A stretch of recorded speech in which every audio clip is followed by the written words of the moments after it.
Hello students, आज हम देखेंगे what is the difference between area of rectangles and area of triangles. Okay, तो क्या होता है कि स्क्वायर का जो एरिया है वो हमें अगर फाइंड करना है तो हम सिंपली क्या करते हैं, बेस इनटू हाइट। अब स्क्वायर है तो सारी साइड्स जो है सेम है, इसीलिए हमने बेस भी सेम ले लिया, हाइट भी सेम ले लिया। ओके, ए क्रॉस ए ले लिया, ए इंटू ए ले लिया, तो ये हो गया हमारा हाइट इंटू बेस। ओके, तो ये आ गया हमारा स्क्वायर का एरिया।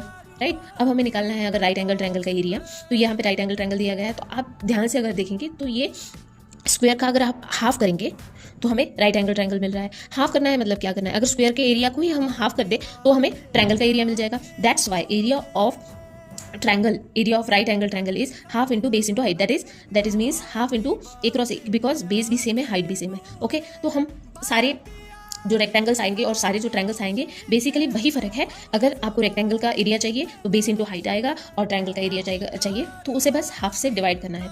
सेम यहाँ पे है पैरेललोग्राम का एरिया हम कैसे निकालते हैं, यहाँ पे बेस तो हम बी दिया गया है, पर हाइट हमें परपेंडिकुलर फॉर्म करके हाइट निकालनी होती है पैरेललोग्राम में, वैसे ही तो हमने यहाँ पे परपेंडिकुलर फॉर्म किया और बेस इंटू हाइट, ये हो गया हमारा एरिया का फॉर्मूला। पर एक्यूट यहाँ पे एक एंगल दिया, यहाँ पे एक ट्रायंगल दिया गया है। आप यहाँ पे अगर देखेंगे, इसको अगर हाफ करेंगे आप तो हमें ये ट्रायंगल मिल जाएगा, ये ट्रायंगल मिल रहा है ना, तो इसका हाफ करना है, that's it, half into base into height. यहाँ पे भी हमें हाइट पता नहीं है तो परपेंडिकुलर पहले फॉर्म करना होगा, हाइट निकालनी होगी, उसके बाद यहाँ पे हम एरिया निकाल पाएंगे, half into base into height. That is the difference between area of any rectangles और ट्रायंगल्स। ओके, तो किसी भी ट्रायंगल का एरिया अगर निकालना है तो half of base into height आएगा, और किसी भी रेक्टेंगल का एरिया आपको निकालना है तो बेस इंटू हाइट आएगा। That is the difference. Okay, thank you.